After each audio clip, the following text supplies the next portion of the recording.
नमस्कार दोस्तों, आज हम चर्चा करने वाले हैं एआई समिट के बारे में, जो कि हो रही है दिल्ली में।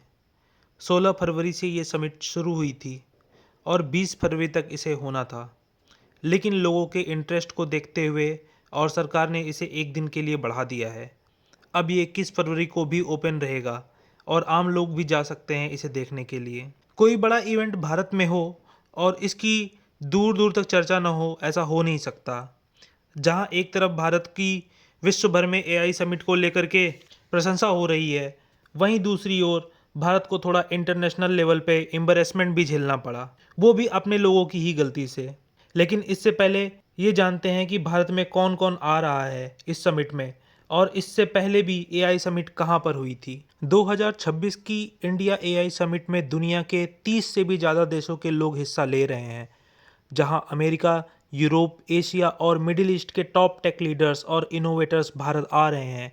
गूगल, माइक्रोसॉफ्ट, मेटा और ओपन एआई जैसी बड़ी कंपनियों के टॉप एग्जीक्यूटिव और टेक लीडर्स एआई के भविष्य पर चर्चा कर रहे हैं। लेकिन एआई सिर्फ फ्यूचर नहीं है, इसके साथ साथ खतरे भी जुड़े हैं।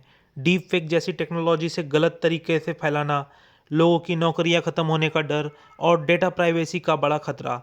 यही वजह है कि इस समिट में सबसे बड़ा सवाल यही है, क्या एआई इंसान के लिए वरदान बनेगा या खतरा। दोस्तों, एआई समिट सिर्फ इंडिया में ही नहीं बल्कि पिछले कुछ सालों में दुनिया भर में हो रहा है। 2023 में पहला global AI safety summit UK में हुआ, जहां 28 से ज़्यादा कंट्रीज ने एआई के रिस्क और सेफ्टी पर एग्रीमेंट साइन किया। 2024 में साउथ कोरिया के सियोल में दुनिया के टेक जाइंट्स गूगल, माइक्रोसॉफ्ट और ओपन एआई जैसे कंपनीज एक साथ आए।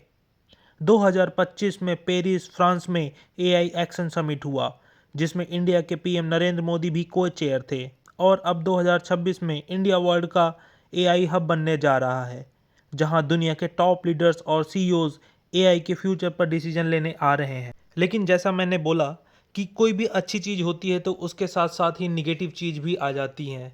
निगेटिव चीज़ जैसे कि हमारे यहाँ पे प्रोग्राम ऑर्गेनाइज होना था 16 तारीख से, लेकिन बहुत सी ऐसी मिस हैपनिंग हुई जिसे इंटरनेशनल लेवल पे हमें शेम हुई। फॉर एग्जांपल गलगोटिया यूनिवर्सिटी का एग्जांपल आता है, जहाँ पे उन्होंने एक चाइना से रोबोट मंगवा करके उसको सामने रखा, और जब दूसरे न्यूज़ चैनल ने उन चीज़ों को ज़्यादा डिटेल में दिखाया तो बाद में उनको सफाई देनी पड़ी कि उनका इनोवेशन नहीं। शुरुआत के टाइम में उन्होंने ये बताया कि ये उनका इनोवेशन है और उनके कॉलेज के लोगों ने इसको इनोवेट किया है एआई टेक्नोलॉजी से। लेकिन जब ये बात बाहर आई तो लोगों ने बताया कि नहीं, ये तो चाइना का रोबोट है जिसकी कीमत मार्केट में 3 से 5 लाख के बीच में है और ये इजीली अवेलेबल है। बाद में उन्होंने डायरेक्टली तो अपनी गलती को नहीं माना, लेकिन बाद में ये बोला इसको मिस रिप्रेजेंट किया गया मीडिया के द्वारा। तो इस तरीके के इंसिडेंट अगर ग्लोबल लेवल के इवेंट पे हमारे भारत के लोग ऐसा करते हैं तो ये हमारी भारत की छवि को धूमिल करता है। एक एग्जाम्पल और हुआ था, लोग बता रहे थे 16 तारीख को जब वहाँ पर एआई समिट होने वाली थी तो लोगों को खाना खाने के लिए और पानी पीने के लिए पेमेंट कैश में देना पड़ा। आप जब भारत जैसे देश में इतना बड़ा डिजिटल इवेंट कर रहे हो तो वहाँ पे कैश की क्या ज़रूरत, आपको तो कैशलेस की तरफ जाना चाहिए। दुनिया भर की जो न्यूज़ एजेंसीज हैं जैसे ब्लूमबर्ग हुई, रॉयटर्स ने, इन्होंने निगेटिव कमेंट्स छापे भारत के लिए, जो कि हमारे लिए काफ़ी निराशाजनक रहा। और डिफरेंट सोशल मीडिया प्लेटफॉर्म्स और प्रिंट मीडिया में ये भी बातें छपी थी कि लोगों का स्टॉल लगा हुआ था और लोग वहाँ पर स्टॉल तक पहुँच भी नहीं पाए because of mismanagement of police. तो लोग ऐसा कह रहे हैं कि वो इतनी ज़्यादा भीड़ हो गई थी कि वो अपने स्टॉल तक नहीं पहुंच पाए और जिनको देखना था वो भी स्टॉल तक नहीं पहुंच पर पाए। और कुछ सोशल मीडिया क्लेम्स ऐसे भी आ रहे थे कि वहाँ पर उन लोगों ने अपने गैजेट्स को रखा था और किसी कारणवश वहाँ से लोगों को बाहर जाना पड़ा था कुछ समय के लिए, और वो जब लौट करके आए तो उन्होंने अपने गैजेट्स को नहीं पाया।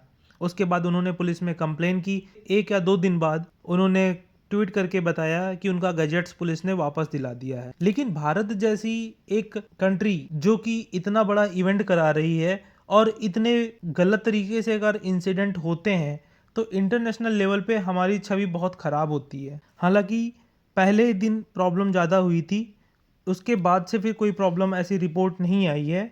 अभी आज इसका तीसरा या चौथा दिन चल रहा है और सक्सेसफुली हमारा प्रोग्राम चल रहा है। बाकी फर्दर अपडेट्स आपको मिलती रहेगी, आपको टाइमली बताया जाता रहेगा। आज के लिए इतना ही। Thank you.